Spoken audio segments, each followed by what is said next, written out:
Welcome to another edition of Bronco Sports Weekly. I'm Sean Fagan. We had a ton of action in Bronco Sports last week, so let's not waste any more time and get right to it.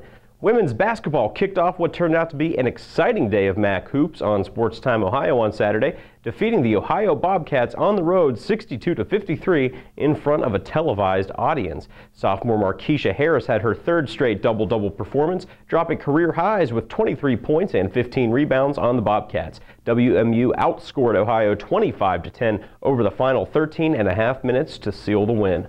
Well, after the Bronco women were done, the STO cameras turned on at University Arena, where the Bronco men's team came back from an 8-point deficit with 4 minutes to go to defeat the Northern Illinois Huskies 66-58. The Broncos trailed 58-50 with 4 minutes to go, but they wrapped the game on a 16-0 run, with David Brown scoring 5 points in under a minute and Austin Ritchie burying the go-ahead three. Men's tennis had an undefeated weekend in competition, defeating the Valparaiso Crusaders 7-0 and the Youngstown State Penguins 5-2 in a doubleheader played on Friday afternoon. Three Broncos posted 3-1 records on the day, including Nadine Indre, Ross Vanderploeg, and today's guest, Ruben Greiner. The Broncos improved to 8-3 on the season. Women's tennis had a strong finish to the weekend, winning 2 of 3 at West Hills Athletic Club with a pair of dominating sweep victories over IUPUI and Bradley on Saturday.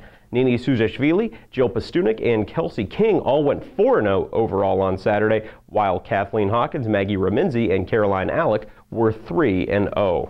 Hockey earned a split on the road, defeating the Ohio State Buckeyes 2-1 in a shootout on Friday. Matt Stewart scored the lone goal in regulation for the Broncos on Friday, going top shelf with 5:54 left in the second period to tie the game. Mike Leone and Mike Sicci each tallied goals in the shootout to seal the Bronco victory. Gymnastics handed Ball State its first Mid-American Conference loss of the season on Friday as the Broncos defeated the Cardinals 194.200 to 193.275. Carolyn O'Brien had the second highest score in program history on the uneven bars with a 9.900, while Shelby Flug and Kayla Weber earned individual titles in the vault and the beam, respectively. Track and field dominated at the Ball State Quadrangular, winning the meet for the 9th year in a row with a number of great performances throughout the lineup. Andrea Heiler won the shot put with the second best toss in program history at 48 feet and 8 3/4 inches. Whitney Freeman earned her first collegiate win with a triple jump of 38 feet 2 inches. Iris Campbell won both the long jump and the 200-meter dash. Becca Peacock was the champion in the 3,000-meter run, and Andrea Arnold won the 400-meter run. And now let's take a look at some of the highlights from this past weekend. Bronco men's tennis concluding their interminable homestand at West Hills Athletic Club. They've been playing nothing but home matches since January 13th. They hosted Valparaiso and Youngstown State on Friday evening. The Broncos dominated both of those matches, defeating the Crusaders 7-0 and Youngstown State 5-2. 3 players, including Nadine Indre, Ross Vanderploeg, and Ruben Greiner, went 3-1 on the day. 5 Broncos went 2-0 in singles. Bronco women's tennis back in action after several weeks on the road. They hosted Youngstown State on Friday, just narrowly falling in that match 4-3. It came down to the last singles match on the court. Well, they took their frustrations out on their opponents on Saturday afternoon, defeating IUPUI and Bradley each by 7-0 scores. 3 Broncos went 4-0 on Saturday, including Nini Suzashvili, Jill Pastunik, and Kelsey King, and 3 other players went 3-0 overall on the day. Bronco men's basketball hosting Northern Illinois on Saturday in a game televised on Sports Time Ohio. The Broncos gave the hometown fans something to cheer about, although it didn't look that way for a long time, as the Huskies led from early in the first half until very late in the second. We're going to focus on that part late in the second. David Brown would go unconscious for the Broncos in the second half. Here he is draining the NBA range 3. 4 minutes to play, drills it, would pull the Broncos to within 5 points. On the next possession, he would steal the ball from Daryl Bowie and lay it in. It's a 1-possession ball game, the Broncos trailing the Huskies. Austin Ritchie catches the ball in the corner. 1.5 to play. He drains it. The Broncos take the lead for the first time since the 18.5-minute mark of the first. David Brown would add to the total with the finger roll through the contact. The Broncos made their free throws down the stretch. They defeat Northern Illinois 66-58.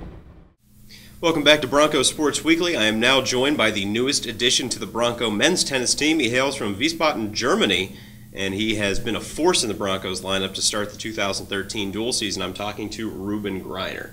Ruben, what differences have you noticed from maybe European style of play and the American style of play? Oh, that's a pretty good question. I think it's kind of hard to say because in Europe we are playing on clay and not on hard court. But I think the American style of play is surf and volley a lot and pretty aggressive. So my game style is aggressive too, so I like it pretty much, and I'm really excited to play here, and it's awesome. So the thing about playing on clay, obviously, is you're putting different spins on the ball, cut on the ball, and you're playing the ball at your shoulder height a lot more. Is that right? Right, yeah, that's right. So how is it different playing on those hard courts? So you play more slice and not so heavy topspin because the ball kind of drops different on the court, and yeah, you have to change your style. And on clay you can slide to the balls, and you have to run way much more on the hard court. And yeah, I have to learn it because I'm not the fastest guy. So yeah. So this is not the first time that you've actually spent time in the United States. You told me on the way over here that you actually spent spent some time in Nashville, Tennessee. Right. What was that like? How does that compare to Michigan? Yeah, it was pretty different because the weather's awesome there, and I was younger. It was 2 years ago, and but it was a nice experience. So since this moment, I want to come back and play college tennis, and it was my goal, and I got it. Now, talk a little bit about the team atmosphere with the Broncos. Did you play any team tennis in Germany? I played team tennis in Germany, yeah, but I love it here. The team is so cool, and we are like a family. We are hanging out together after practice, and we are spending 6 to 7 hours every day together, and hanging out on the weekend, making party, whatever, and it's amazing. Now, how is it different from tournament tennis, where you're playing in an ITF event, or you're playing in a tournament where it's just you in a bracket? Team tennis is a lot about building the energy among your teammates, right? It is. You have to support your teammates in every single situation, and in the ITF tournaments you're by yourself and have to push yourself, and I think when you are with a team at the tournaments, it's amazing because on your back you have your team. You have to win for your team, and that's pretty cool. Which of your teammates is the most supportive or the loudest? That's definitely Aaron. He's kind of crazy on the court, but I like it. And I think it's great to have someone like him in the team because everybody gets pushed. And yeah. Are you a guy that likes to remain vocal on the court, or are you trapped in your own thing? I am. I try to get a little bit cover on the court, but I think I have a lot of success there, and Coach Morin helps me a lot there, and it's pretty good. Are you chatting or chirping at the other guy on the other side of the net at all during the match? No. Try to keep it calm. Right. All right, well, hey, Ruben, thanks very much for stopping by. Yeah, thank you very much. All right, folks, here's what I'm looking forward to this coming weekend. We're at the official/unofficial halfway point of the track and field season as the Broncos head to Eastern Michigan to compete in the 2013 MAC Indoor Track and Field Championships. The Broncos will have some serious momentum entering the meet after their performance at Ball State last week. Let's hope it carries over to this weekend in Ypsilanti. Hockey plays its biggest remaining series on the slate when they host the Notre Dame Fighting Irish at Lawson Ice Arena on Friday and Saturday evenings, games that will be key in determining the top seeds in the upcoming CCHA playoffs. The puck drops on Friday at 7:35 as the game will be televised on the CBS Sports Network. The Saturday game begins at the normal time of 7:05.